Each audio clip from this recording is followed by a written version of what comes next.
Muy buenos días a todos. Sean bienvenidos a la Iglesia Bíblica de Cypress.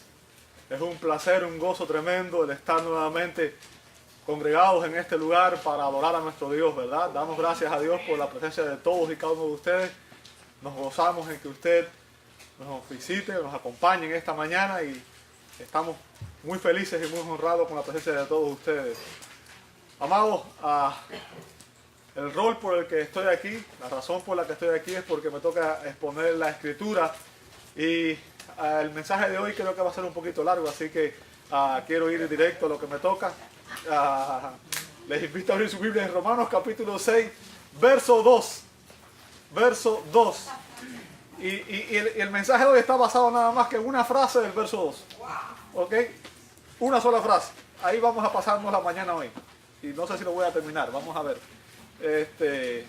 Abre tu Biblia, por favor. Romanos capítulo 6, verso 2.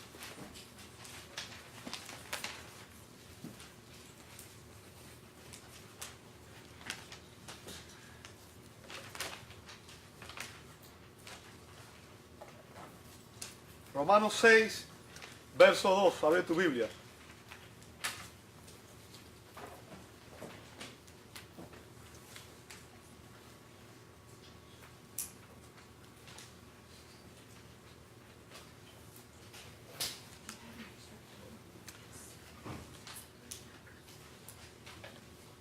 ¿Listos?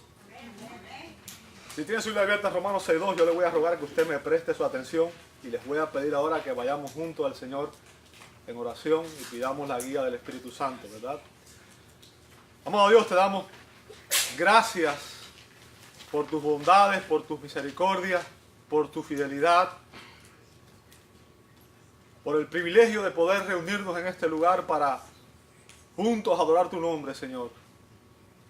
Te hemos adorado a través de los cánticos, a través de las ofrendas, a través de la oración, a través de la lectura de tu palabra, Señor. Y queremos en esta hora escuchar, Señor, de ti, escuchar tu palabra. Queremos venir ante ti, Señor, en humildad, reconociendo, Señor, que solamente tú tienes palabras de vida eterna.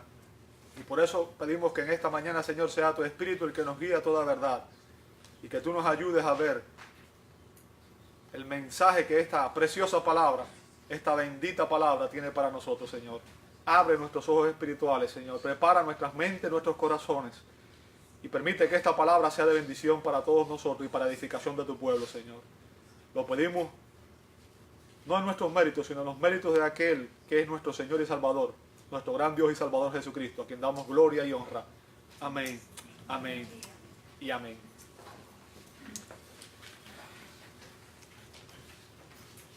El poder transformador del Evangelio. Ese es el mensaje que tiene Romanos capítulo 6. El poder transformador de la gracia de Dios. Y cuando hablamos de la gracia de Dios, hablamos de su poder en acción. Es la gracia de Dios la que nos salva, la que nos rescata. Es la gracia de Dios la que sostiene nuestra salvación hasta el final. Y cuando Dios salva a una persona, no solamente la salva, sino que también la transforma. El gran predicador puritano John Owen escribió estas palabras. Voy a citar sus palabras. La santificación es una cualidad indispensablemente necesaria para quienes estén bajo la conducción de Jesucristo hacia la salvación. Él guiará al cielo solamente a quienes santifique en la tierra. El Dios Santo no recibirá a personas no santas. Nuestro Señor, cabeza de la iglesia, no admitirá miembros muertos ni llevará a las personas hacia la posesión de una gloria que nunca hayan amado o gustado. Yo creo que más claro ni el agua, ¿cierto? Tanto John Owen como el apóstol Pablo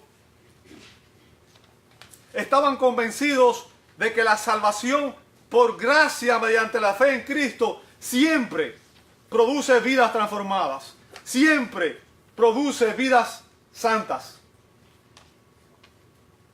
La salvación por gracia mediante la fe en Cristo siempre produce vidas santas. Ahora, ¿qué fundamento tiene esta afirmación, este argumento? Bueno, en estos versos que estamos viendo, Romanos 6, Pablo analiza el argumento que evidencia que la salvación por gracia siempre produce vida santa, ¿verdad? Y la semana pasada vimos el ataque a la gracia. ¿El ataque a la gracia cuál es? El Evangelio es un llamado a los pecadores a recibir la salvación. ¿Qué tenemos que hacer nosotros? Nada. Cristo lo hizo todo. Solamente reconocer que somos pecadores y que solamente en Cristo hay salvación y vida eterna. Pero usted no tiene que añadir nada, no tiene que hacer ninguna obra, no tiene que hacer nada. Es un regalo, es un don, dice Efesios 2. La salvación es un don de Dios. Es por gracia, es por su favor, por su misericordia. Usted no lo merece, nadie lo merece, pero Dios en su misericordia decide darnos gracias. Amén. La gracia de la salvación. Así es. ¿Ok? Ahora, el punto es que alguna gente puede decir, si la salvación es por gracia y Dios recibe gloria con el pecado, entonces mientras más pecamos, más gloria Dios recibe. Déjame decirte, cuando una persona empieza a pensar, ¿cuánto yo puedo pecar sin perder mi salvación? Todavía no he entendido el Evangelio. Porque el llamado el Evangelio es un llamado a la libertad de la esclavitud del pecado. No es un llamado a disfrutar la libertad del pecado. ¿Entiende eso? Entonces, cuando usted y yo nos preguntamos, ¿cuánto puedo pecar siendo cristiano? Usted no ha entendido el Evangelio de la salvación por gracia. No ha entendido que el costo de su pecado fue la sangre del Cordero. No ha entendido que Dios detesta el pecado. No hay nada que Dios odie más, que deteste más que el pecado, que la rebelión. ¿Ok? Así que en el verso número 1, Pablo presenta, recuerden, es Pablo mismo quien está, él mismo, haciéndose la pregunta es retórica, y él presenta los argumentos que a los judíos tendrían a la gracia de Dios. Y en el segundo verso, Pablo nos presenta el argumento de la gracia, el argumento de la... Y es por eso que quiero quedarme en este verso otra vez, aunque la semana pasada empecé este verso y pasé por él, no creo que pude hacer lo que necesitaba hacer, y quiero que este verso quede en la mente de cada uno de ustedes. Quiero que este verso quede sembrado en la mente de cada uno de los que estamos aquí, ¿verdad? En el verso 2 el apóstol Pablo dice, en ninguna manera, o sea, esto no puede ser, esto es impensable. Que un cristiano pueda vivir en pecado es impensable, imposible. ¿Bien? ¿Por qué? Fíjense lo que dice después. Porque los que hemos, ¿qué cosa? Hemos muerto al pecado. Y esa es la frase donde me voy a quedar hoy. El mensaje de hoy va a estar basado en esa frase nada más. Los que hemos muerto al pecado, ¿cómo viviremos aún en él? ¿Sabe? Este es sin duda el argumento del apóstol en este pasaje. Esa expresión es el argumento de Romanos capítulo 6. Es el centro de todo lo demás. Si usted no entiende esto, no entiende el pasaje y obviamente tampoco entiende algo fundamental dentro de lo que es la vida cristiana. ¿Ok? Aquí coincido con el doctor James Montgomery Boyce cuando dice que, voy a citar sus palabras, comprender Romanos 6:2 es la clave para entender esta sección. Y también lo es para entender la doctrina de la santificación. Entender esta afirmación es entender cómo vivir una vida santa. Y debido a que la clave para la santificación, debido a que es la clave para la santificación, me atrevería a decir que es el versículo más importante en la Biblia para que los creyentes de las iglesias evangélicas hoy lo comprendan. ¿Ok? Eso demuestra que este pasaje es clave. Bien.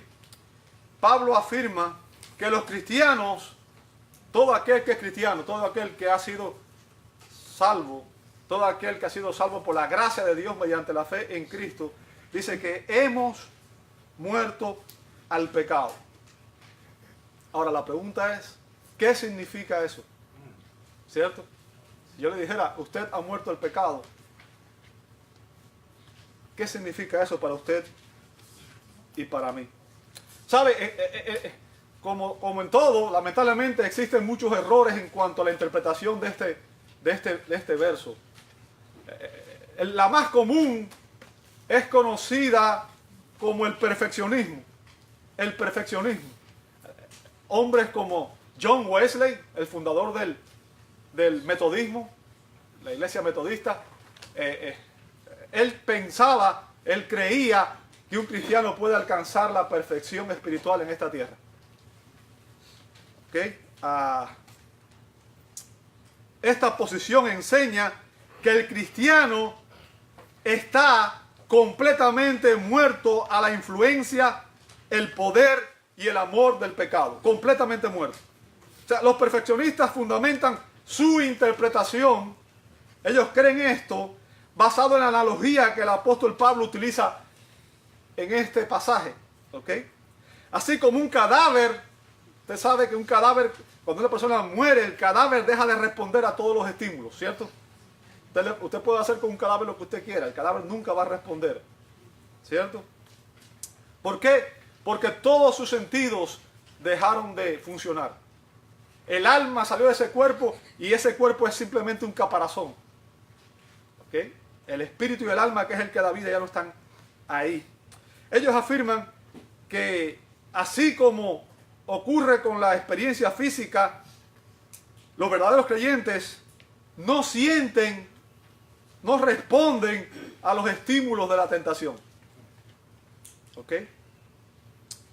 Ahora, si esto fuera verdad, si los cristianos fuéramos totalmente inmunes a las tentaciones y no sintiéramos tentaciones pecaminosas, entonces las mismas instrucciones que da el apóstol Pablo en el verso 11 cuando dice, considérense muertos al pecado. ¿Por qué Pablo dice eso? Si estamos inmunes, ¿por qué yo tengo que considerarme muerto al pecado? ¿Verdad? En el verso 12, él dice a los creyentes, no reine pues el pecado en vuestros miembros. O sea, es un mandato, le está diciendo, ustedes tienen que participar aquí. Ustedes participan en esto, ¿verdad? Y en el verso 13 dice, ni tampoco presenten vuestros miembros al pecado como instrumento de iniquidad. Entonces, ahí se demuestra que nosotros tenemos una participación en este proceso. Y todas estas instrucciones no tendrían ningún sentido. Si estuviéramos muertos al pecado en ese sentido, literalmente muertos, no habría que seguir ninguna instrucción, porque usted un muerto no le dice, ¿sabes qué? No tiene que hacer nada.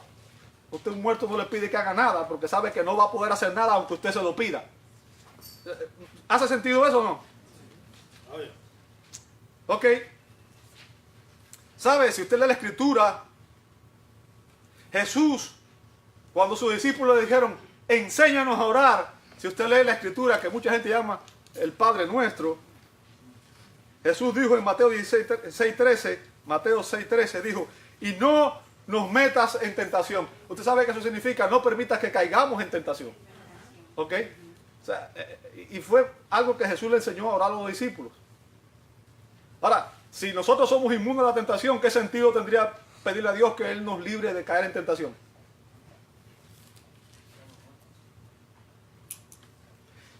¿Recuerdan cuando Jesús estaba en Getsemaní a punto de casi de ser apresado y ir a la cruz del Calvario, que Él le pidió a algunos apóstoles que lo acompañaran y allí les dijo en Marcos capítulo 14, verso 38, Él dijo, velen y oren, velad y orad. ¿Para qué? Para que no entren en tentación.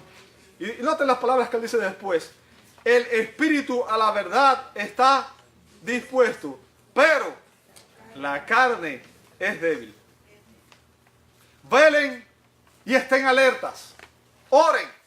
¿Por qué? Porque en cualquier momento podemos estar bajo ataque. Ataque espiritual. Recordemos que en la salvación nuestras almas fueron regeneradas. ¿Ok? En la salvación el alma del cristiano ha sido totalmente regenerada. Cuando un cristiano es regenerado, su alma está lista para entrar al cielo. ¿Entendiste eso? ¿Por qué razón? Porque Dios perdonó todos tus pecados pasados, presente y futuro. Y en ese momento fuiste declarado santo.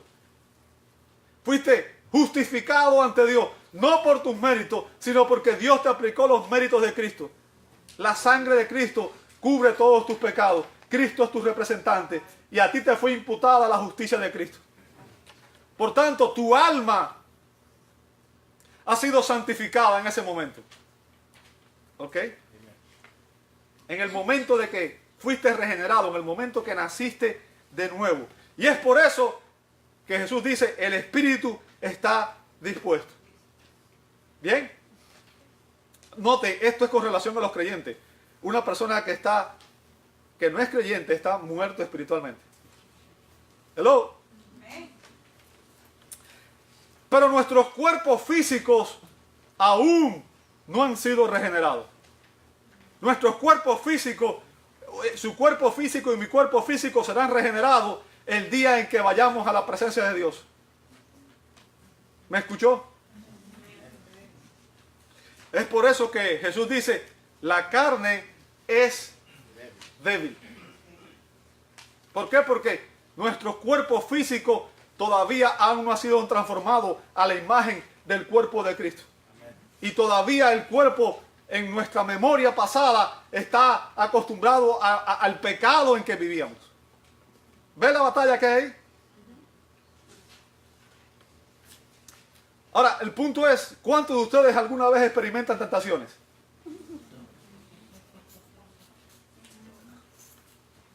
Todo el mundo, ¿verdad?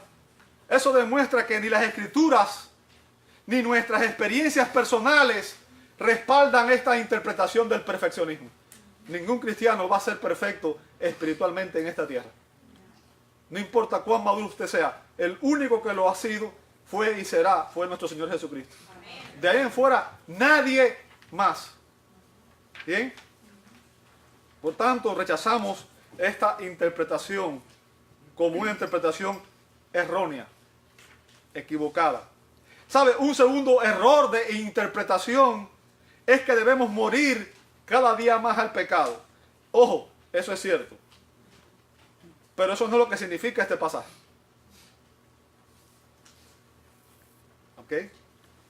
Ellos dicen que debemos morir cada día más al pecado. ¿Cómo? Crucificando al viejo hombre. Ojo, estoy diciendo que eso es cierto, pero eso no es lo que está diciendo el pasaje aquí. Y les voy a explicar por qué. Más adelante. ¿Ok? Esta interpretación toma el verbo morir, utilizado por el apóstol Pablo ahí, como si fuera un tiempo imperfecto. O sea, ustedes están muriendo al pecado. En un presente continuo, ustedes tienen que morir cada día. Es la manera que ellos interpretan este pasaje, ¿verdad?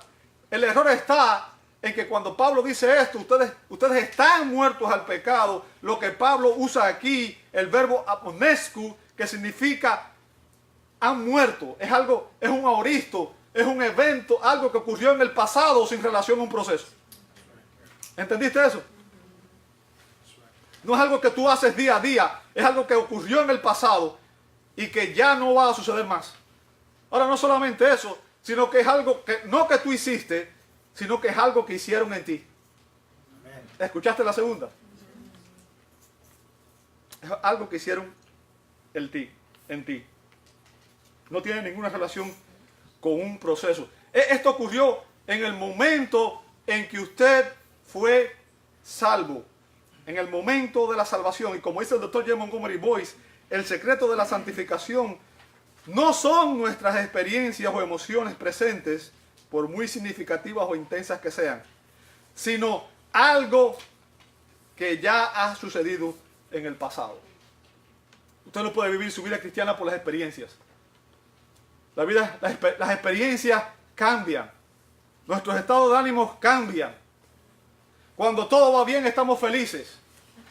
Cuando las cosas no van bien, no estamos tan felices. Si su fe depende de las circunstancias y de su experiencia personal, su fe va a ser emocional.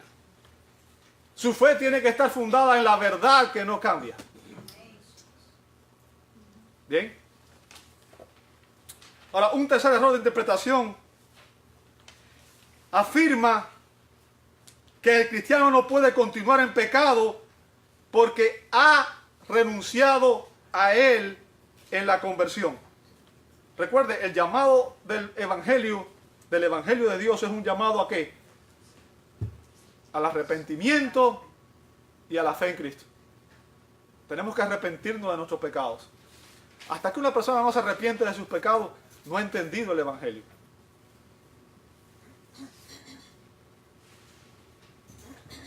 Hasta que una persona no entiende que ha vivido una vida de rebeldía y de ofensa a Dios, y que Dios está airado con él o con ella, y que necesita arrepentirse de su estilo de vida pasado, de sus pecados pasados, de su incredulidad, de su adulterio, de su fornicación, de sus mentiras, de su... póngale el pecado que usted practique, o que todos practicábamos. Hasta que una persona no entiende que ese estilo de vida deshonra a Dios, a un Dios santo, y no entiende que el remedio a eso es venir a Cristo, confesar nuestros pecados y arrepentirnos y volvernos del pecado. ¿Sabe? La conversión, por eso se define la salvación como conversión. ¿Qué significa? Yo iba caminando de espaldas a la cruz, de espaldas a Dios, de espaldas a la salvación. Y el día que alguien me predicó el Evangelio, el Espíritu Santo abrió mis ojos espirituales y me entendió ver que mi camino era en oposición a Dios. Yo huía, escapaba de Dios, odiaba a Dios y quería alejarme de Él. Y me di cuenta que mi estilo de vida, lejos de ser de bendición para mí, era maldición y me llevaba al infierno. Y entonces ese día yo me convertí y empecé a darme cuenta de que en Cristo hay nueva vida. Así es. Bien. Ahora, ese es el mensaje del Evangelio. Ahora, esta interpretación afirma que el cristiano no puede continuar pecando porque él ha renunciado al pecado en la conversión. ¿Sabe? Esta es la posición que asumió un gigante de la teología, y esto demuestra que no hay ningún teólogo que sea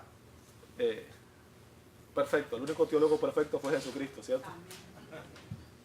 Un gigante de la teología reformada. Y debo decirle que aunque no estoy de acuerdo con él en esto, es uno de los teólogos más grandes para mí, y sus libros son excelentes. El Dr. Charles Hodge. ¿Ok? Es un teólogo increíble. En su comentario, el Dr. Hodge afirma que, y voy a citar sus palabras, el acto que en su naturaleza fue morir al pecado fue que aceptáramos a Cristo como nuestro Salvador. Ese acto implica no solo una separación del pecado, sino también una muerte a él. Ningún hombre puede pedirle a Cristo que lo libere del pecado para que pueda vivir en él. La liberación del pecado, tal como es ofrecida por Cristo y aceptada por el creyente, no es una simple liberación de su castigo, sino de su poder. Nos volvemos del pecado a Dios cuando recibimos a Cristo como Salvador. Déjeme decirle, yo no estoy de acuerdo con esto. Aquí estoy de acuerdo con dos grandes expositores, el Dr. Lloyd Jones y el Dr. Boyce, en que esta interpretación es errada, está equivocada. Y la razón por la que está equivocada es porque morir al pecado no es algo que usted y yo hayamos hecho, sino es algo que Dios hace en nosotros. Dios es quien nos regenera, y después que una persona es regenerada, es que esa persona puede entonces responder en obediencia y fe. ¿Me escuchó? Nosotros estábamos en Adán, estábamos muertos espiritualmente, éramos esclavos del pecado, y luego por la gracia de Dios, dice Efesios 2:8, Dios viene y nos transforma, nos regenera. Dios nos regeneró. Eso es lo que dice. ¿Saben? ¿Recuerdan? ¿Cuántos recuerdan? En Juan 3, 1 al 8, se narra la conversación entre Jesús y Nicodemo. Nicodemo viene a hablar con Jesús y Jesús le dice, ¿sabes qué, Nicodemo? El que no nace de nuevo no puede ver el reino de Dios. ¿Cierto? O sea, sin nuevo nacimiento, y nuevo nacimiento es sinónimo de regeneración, es lo mismo. ¿Bien? Si no nace de nuevo no puede ver el reino de Dios. Nicodemo le pregunta, ¿cómo hago esto? Dime qué pasos hay que dar. ¿Qué tengo que hacer? Jesús le dice, el viento sopla de donde quiere y oye su sonido. No sabes de dónde viene ni de dónde va. Así es todo aquel nacido del Espíritu. ¿Qué significa? Tú no puedes hacer nada, Dios lo hace. Es una obra soberana de Dios. Es lo que Dios hace en nosotros. ¿verdad? Es por eso que dice Efesios 2:8 que, porque por gracia soy salvo. La gracia de Dios te salvó. El medio por el cual tú lo recibiste es tu fe, por medio de la fe. Dice, y esto, la salvación, no de vosotros, pues es don de Dios. Bien. ¿Sabe? La iglesia tiene hoy todo el esquema de salvación al revés. Lamentablemente. Dios nos regenera. Dios nos salva. Eso es lo que dice Tito 3:5. Dice, nos salvó. Fíjense que no dice que nosotros nos salvamos. Él nos salvó. Dice, no por obra de justicia que nosotros hubiéramos hecho, sino por su, ¿qué cosa? Por su misericordia. Fue la misericordia de Dios la que lo motivó a él a salvarnos. ¿Okay? Ahora, ¿por qué nos salvó? Por el lavamiento. Recuerda esa palabra, vamos a ver en unos cuantos versos más abajo. Lavamiento. Recuerden que para los judíos del Antiguo Testamento los lavamientos se utilizaban para purificar. Eran sinónimos de purificación. Bueno, igual hoy, usted cuando va al baño, después que sale, se supone que debe lavarse, ¿qué? Las manos. ¿Por qué? Porque aunque las manos están sucias, ¿cierto? Si usted va a comer, usted se lava las manos, ¿cierto? ¿Por qué? Para protegerse, se está purificando de contaminación, ¿cierto? Ahora, ahí, el lavamiento, los judíos usaban, en el Antiguo Testamento, usaban ciertos lavamientos, eran sinónimos de purificación, tenían que ver con estar santos para Dios. Esa es la idea. Bien.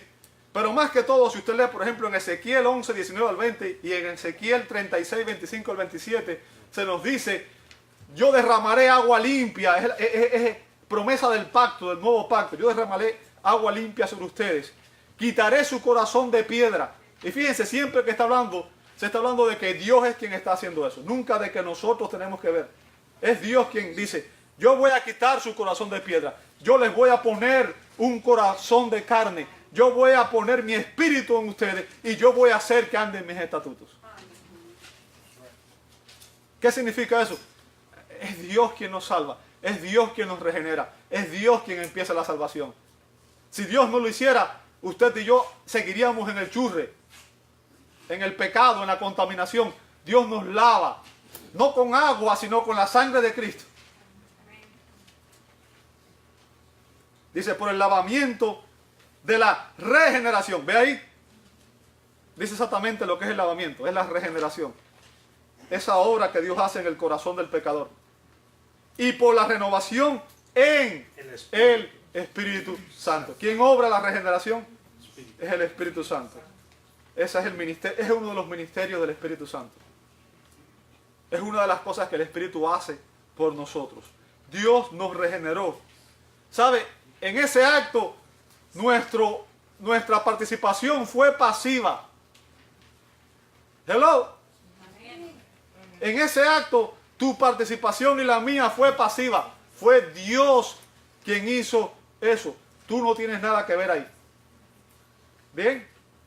Si tú pones algo ahí, estás añadiendo una obra a la salvación. Y eso es algo que la Biblia prohíbe. ¿Me escuchaste? Dios nos regeneró. Nuestro rol, nuestro papel fue pasivo. Ahora, ¿qué ocurrió en ese momento? Pablo dice en Colosenses 1.13, Colosenses 1.13, dice, el cual, hablando de Dios, nos ha librado de la potestad. ¿Sabe lo que significa el término potestad, verdad? Significa dominio, autoridad, poder, reino.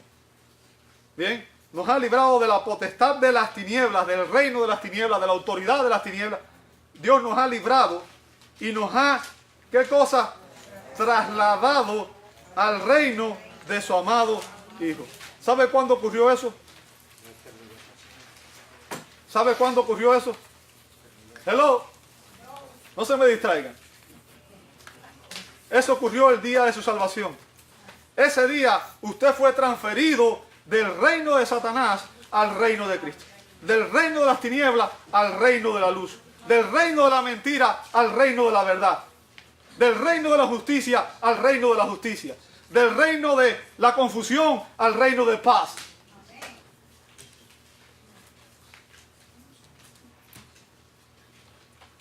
Los cristianos están muertos al reino del pecado y han sido trasladados al reino de la gracia. Y como dice el doctor Lloyd Jones, el reino de la gracia es muy poderoso. Es tan poderoso que el apóstol dice que está garantizado que producirá ciertos resultados. O sea, en la regeneración, escúchame bien, el cristiano es libertado de la potestad de Satanás. ¿Me oíste? Yo no sé si me están oyendo, o es que yo estoy hoy, o estoy muy emocionado, o ustedes están muy pasivos hoy. ¿Ok? En la regeneración, el cristiano es libertado de la potestad de Satanás, de su reino, de su gobierno, de su poder, de su control, de todo lo que él puede hacer por nosotros. Es por eso que resulta imposible que un cristiano continúe viviendo en pecado habitual. ¿Bien? ¿Por qué? Porque Cristo nos hace libres. Cristo vino a hacernos libres, a rescatarnos del pecado y a hacernos libres.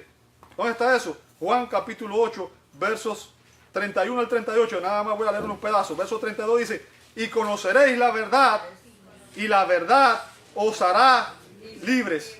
Todo aquel que hace pecado, dice Jesús, esclavo es del pecado. ¿Sabe? Y eso éramos nosotros antes, esclavos del pecado.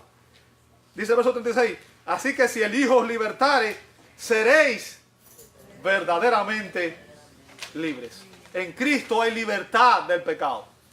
Es lo que Cristo vino. A libertarnos de la condenación por el pecado y a libertarnos del poder del pecado y también a libertarnos algún día de la presencia del pecado. ¿Entendiste eso? El pecado ya no es el amo del cristiano. Aquellos que han dado su lealtad a Cristo tienen un nuevo Señor. ¿Quién es? Cristo. Es Cristo. No es el diablo, no es el pecado.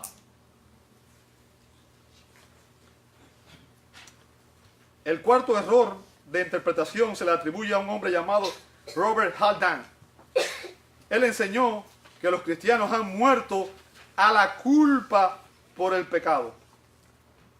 Ahora, este hombre afirmaba que estos versos no tienen nada que ver con la santificación, sino que el apóstol Pablo continúa hablando de la justificación. ¿Ok? De la justificación. Esta interpretación es solo parcialmente cierta. ¿Por qué? Porque es cierto que un cristiano, aquellos que están en Cristo, han muerto la culpa por el pecado. ¿Qué significa? Dios perdonó todos tus pecados. Tú no puedes, todos tus pecados han sido perdonados, por tanto, esos pecados ya han sido transferidos, han sido imputados a Cristo. Tú has muerto esa culpa. Dios no te va a culpar más por ello. ¿Entiendes lo que estoy diciendo? Entonces, aunque esa verdad es parcialmente, esa es una enseñanza que es parcialmente verdad, no es toda la verdad. ¿Ok? Para entender este pasaje, para entender esa frase, esa simple expresión, estamos muertos al pecado, tenemos que entender dos cosas. La diferencia entre nuestras experiencias posicionales y nuestras experiencias prácticas. ¿Me escuchaste? La diferencia entre nuestra posición en Cristo y nuestra experiencia diaria en Cristo.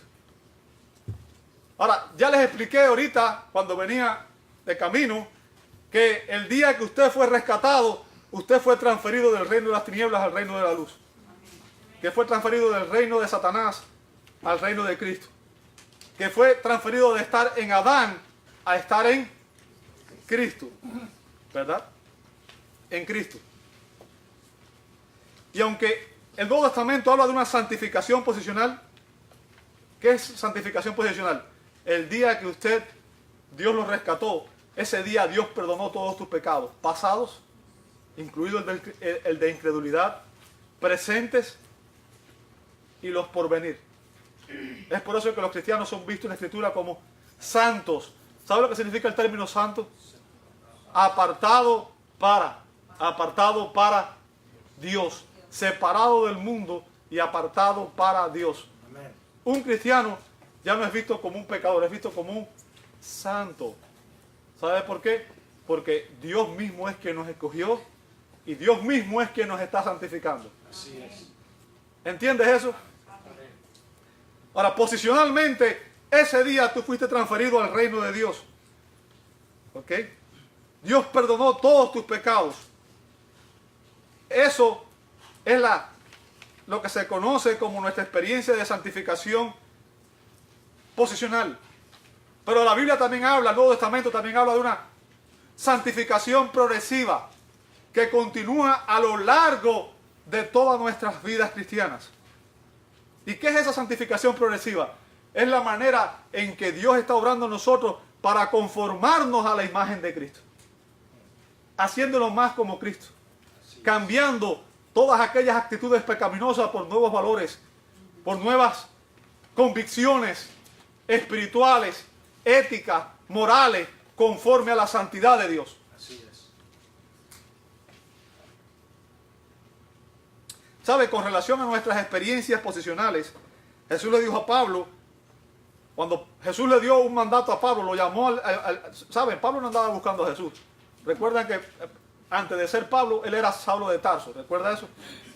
No era amigo de Jesús. Él no salió buscando a Jesús.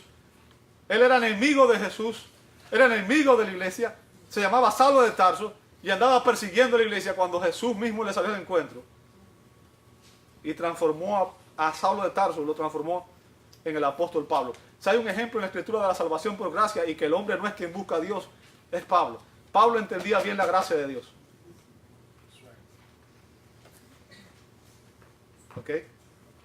Y cuando Dios envió a Pablo a predicar, él le dijo en Hechos 26, 18, que él lo enviaba para que abra sus ojos, está hablando de judíos y gentiles, para que se conviertan de las tinieblas a la luz y de la potestad de Satanás a Dios, para que reciban por la fe que es en mi nombre, dice Jesús.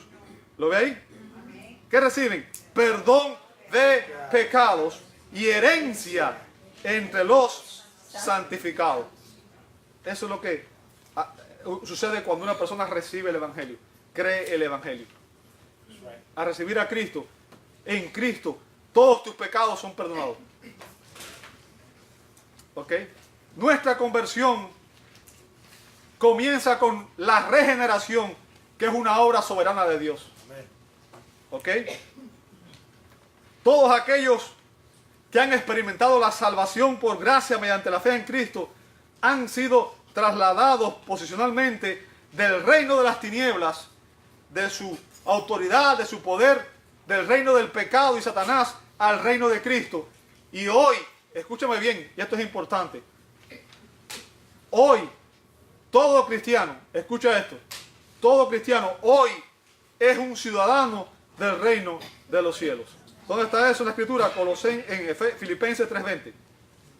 Dice el apóstol Pablo, mas nuestra ciudadanía está ¿dónde? En los cielos, de donde también esperamos al Salvador. Fíjense lo que dice, nuestra ciudadanía estará. Dice, nuestra ciudadanía está. Hoy, si usted parte de este mundo hoy, usted va a su casa. Si tú eres cristiano y partes de este mundo, vas a tu casa. Aquí tú eres un peregrino, un extranjero. Este no es tu hogar, Así es. ni el mío. ¿Ok?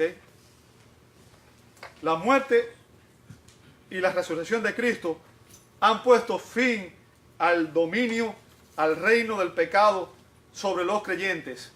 Los cristianos no están bajo el dominio, bajo el reino de Satanás. Es por eso que cuando yo oigo las iglesias pentecostales diciendo que Satanás te hizo hacer eso, Satanás no puede hacerte nada a ti si tú eres cristiano. Él no tiene autoridad sobre ti. ¿Sabes quién es el único soberano que existe? Es Dios. Es Dios. ¿Ok? Satanás no tiene ninguna autoridad sobre ti, ningún dominio sobre ti. Lee el libro de Job y te das cuenta que el diablo solamente pudo tocar a Job en aquellas áreas que Dios decía, dale, tienes libertad. dale, tienes libertad. Donde Dios decía, hasta ahí llegaste, hasta ahí llegaste. Dios es soberano, el diablo no lo es. El diablo no tiene autoridad sobre su vida. Los cristianos no entendemos eso. Y muchas veces estamos viendo una batalla en la cual vemos a Dios y al diablo en las mismas posiciones y como que es una pelea casi igual, en la que a veces Dios le da un knockout al diablo y a veces el diablo es quien le da un knockout a Dios. Y déjame decirte, eso es una teología errada con H.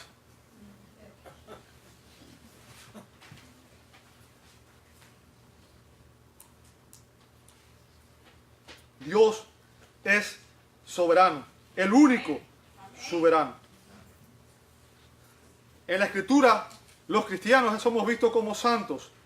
Usted lee Romanos 1.7, 1 Corintios 1.2, Filipenses 4.21. ¿Por qué? Porque todos sus pecados, pasados, presentes y futuros, han sido perdonados en Cristo. ¿Okay? Y Pablo nos dice en 1 Corintios 6.11, fíjense, hablando de nuestras vidas anteriores, usted y yo éramos pecadores, éramos adúlteros, fornicarios, mentirosos, ladrones, avaros, no sé qué. Ponga todo el pecado, ponga el pecado suyo y el mío. ¿Ok? Porque todos practicábamos pecado. Por muy morales que fuéramos, la incredulidad es un pecado.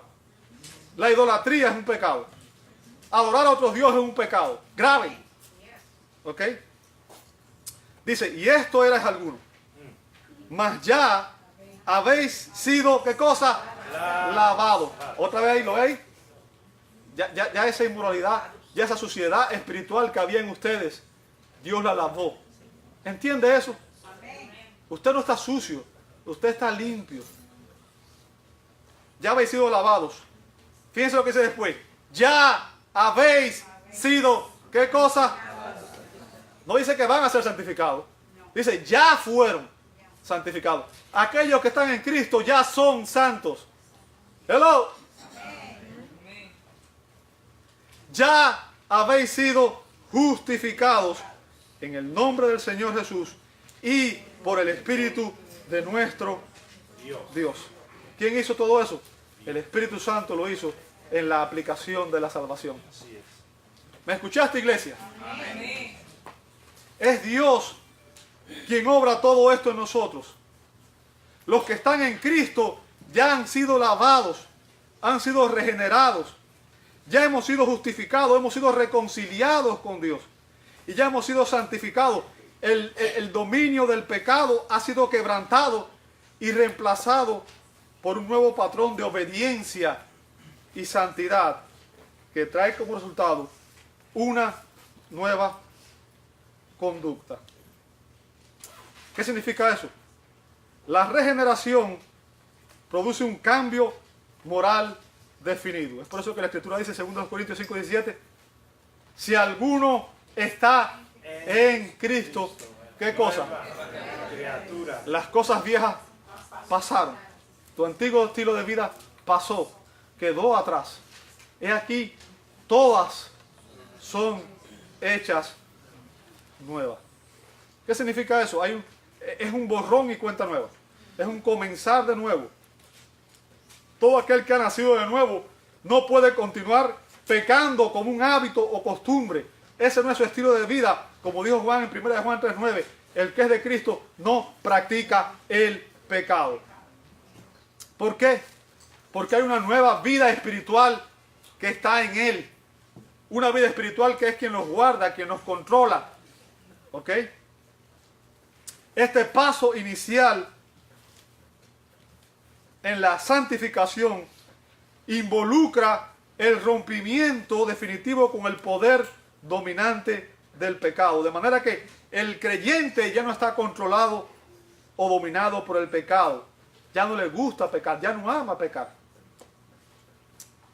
La salvación por gracia mediante la fe en Cristo es definitiva y siempre produce vidas santas. ¿Por qué? Porque la gracia de Dios es suficiente y es más poderosa que el pecado. Ella puede destruirlo, ella puede acabarlo. Entonces esto nos lleva a nuestra experiencia práctica. La pregunta es, si los cristianos hemos muerto al pecado, ¿por qué seguimos experimentando tentaciones? ¿Sabe? Son las y cuarto. Los que tienen padres, por favor, busquen a los niños. Lo siento, estoy Todavía me falta un poquito más. No mucho, no se preocupen. No mucho. Yo se las advertí al principio. ¿Ok? Que iba a ser un poquito largo. Ahora, después que terminó la guerra civil, y voy a poner un ejemplo para que usted entienda. ¿Sabe? Después que terminó la guerra civil, la esclavitud fue abolida en los Estados Unidos de América. ¿Saben eso, verdad? Fue la división entre el norte y el sur. La guerra. Todos los esclavos fueron declarados libres, recibieron la libertad, fueron emancipados después de eso. O sea, ya no eran más considerados esclavos. Su posición legal había cambiado y ellos eran totalmente libres. Pero debido a que muchos de ellos habían nacido y vivido toda su vida como esclavos, no sabían cómo comportarse como seres libres. Y cuando veían a sus antiguos amos, sentían pánico, sentían terror y actuaban humillándose, sometiéndose a ellos. ¿Por qué? Porque a pesar de que legalmente, posicionalmente eran libres, en su experiencia práctica, ellos no sabían cómo comportarse, cómo una persona libre se comportaba, porque toda su vida habían sido esclavos de esa persona. ¿Entiende? Ahora, posicionalmente, usted ha sido libertado de la autoridad que Satanás tenía sobre usted. Pero en su experiencia práctica, muchas veces usted y yo nos dejamos seducir por las tentaciones que vienen a nosotros. ¿Me está escuchando? Aunque ni Satanás ni sus huestes tienen ninguna autoridad legal sobre usted. ¿Por qué? Porque el día que usted fue salvo, la Biblia dice que Cristo nos compró con su sangre. ¿Quién es su dueño? Es Cristo. ¿Entiende eso? El Señor ahora, su Señor no es Satanás. Su Señor es Cristo. Es al Señor a quien servimos. Es para el Señor para quien vivimos. Usted no puede servir a otro Señor. Jesús dijo, no puedes tener dos señores. ¿Ok? Pero los viejos hábitos de nuestra vida anterior, cuando usted y yo todavía éramos esclavos del pecado, y cuando Satanás era nuestro amo, muchas veces en la batalla, en la experiencia diaria, temblamos y caemos hasta en tentaciones. ¿Por qué? Porque ellos nos siguen tentando y nosotros nos damos cuenta que nosotros tenemos autoridad para vencer esas tentaciones en Cristo. Así es. ¿Dónde está eso en la Escritura? Bueno, sigue el consejo de Santiago 4:7, dice, someteos pues a Dios, resistan al diablo y huirá de vosotros. Cuando venga la tentación, tú tienes que decir, ¿sabes qué? Tú no eres mi amo es el Señor, y Dios me va a dar la victoria, porque la Biblia dice que no hay tentación que no sea humana, y que Dios nos va a dar cuando Dios permite que usted y yo seamos tentados junto con la tentación, Dios nos va a dar siempre la salida. ¿Entiende eso? Cuando usted cae en pecado es porque usted lo permite, si usted está en Cristo. Todos aquellos que están en Cristo han sido libertados posicionalmente de la esclavitud del pecado. Y es por ello que debemos crecer cada día más y más en la experiencia de la santificación práctica. Como dijo Pablo en Romanos 6:19. Ya estoy terminando, hermano. 2 minutos más, termino.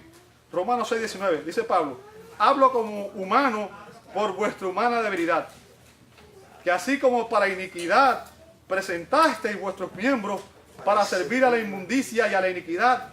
Eso es lo que hacíamos antes, ¿verdad? Así ahora, para santificación, presenten vuestros miembros, ¿para qué? Para servir a la justicia. En esta parte, tu actitud o tu participación es activa. Si Dios te regeneró, tú eres santo, pero ahora tienes que actuar como santo. Tienes que actuar como un hombre libre, como una mujer libre.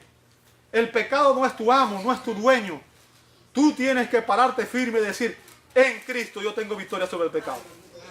Y no voy a servir mis miembros, mi cuerpo no va a ser usado como un instrumento de iniquidad, como un instrumento de perversión. Mi cuerpo va a ser usado para la gloria de Dios. ¿Ok? Pablo nos exhorta a que así como antes nos entregábamos y nos dedicábamos cada vez más en el pecado, ahora crezcamos cada día más en la justicia por la santificación. Como digo, aquí nuestro papel es activo. Tenemos que participamos de usted y yo.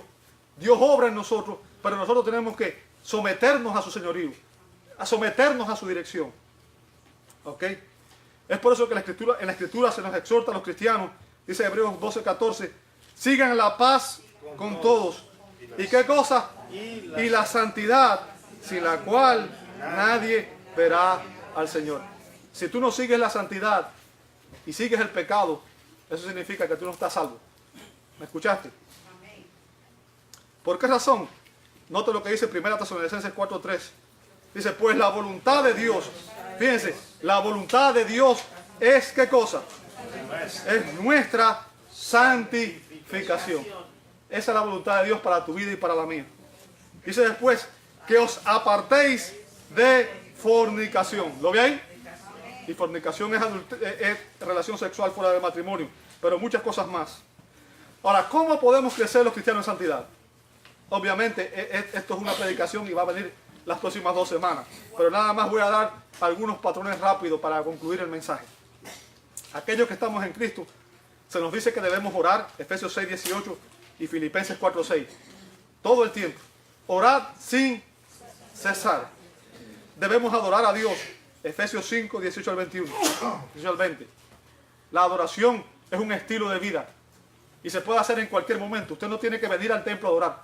Usted es un adorador. Los verdaderos adoradores adorarán al Padre en espíritu y en verdad, en cada lugar que usted está. Debemos practicar la autodisciplina y el dominio propio. ¿Dónde está eso? Gálatas 5:23, Tito 1:8. Debemos dejar que el Espíritu Santo sea quien controle nuestras vidas para que sus frutos se manifiesten en nosotros. ¿Entiende eso? Y el último, pero no el menos importante, sino al contrario, uno de los más importantes. Debemos leer las Sagradas Escrituras y meditar en ellas. Salmo 1:2. Bienaventurado el varón que medita en la ley del Señor, que en ella medita de día y de noche. Mateo 4:4. No solo de pan vivirá el hombre, sino de toda palabra que sale de la boca de Dios. Y Jesús dijo en Juan 17:17, santifícalos en la verdad. Tu palabra es verdad. Esta palabra, esto que está aquí, tiene el poder para santificar nuestras almas. Vayamos a ella y busquemos en ella el consejo y la dirección para nuestras vidas. Dios te bendiga. Te invito a orar. Amado Dios, te damos gracias.